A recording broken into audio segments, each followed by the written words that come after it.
இது ஒரு நல்ல கல்ச்சர். உடல் நலத்தை நல்ல வளர்த்து கொள்வது, விளையாட்டுத் துறையில் ஆர்வம் காட்டுறது. அதனால் இன்றைக்கு துணை முதல்வர் உதயநிதி அவர்களுடைய பல பண்பாடுகளையும் பல சாதனைகளும் சொல்ல முடியும். அந்த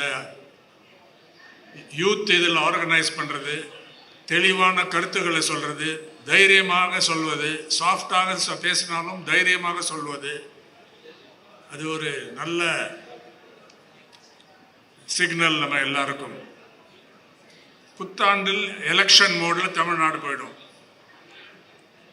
பல மதவாத சக்திகள், பிற்போக்கு சக்திகள், வேறு திசை திருப்பக்கூடிய பல சக்திகள் இறங்குவார்கள். இது தெளிவான ஒரு போக்கு தேவை, தெளிவான பார்வை தேவை. அதாவது இந்தியாவுக்கு என்ன தேவை? மதசார்பின்மை, ஜனநாயகம், கருத்து சுதந்திரம், பேச்சு சுதந்திரம், மக்களுடைய உரிமைகளை பாதுகாக்கக்கூடிய போக்கு, அரசியல், இதெல்லாம் தான் தேவை. வளர்ச்சியும் தேவை.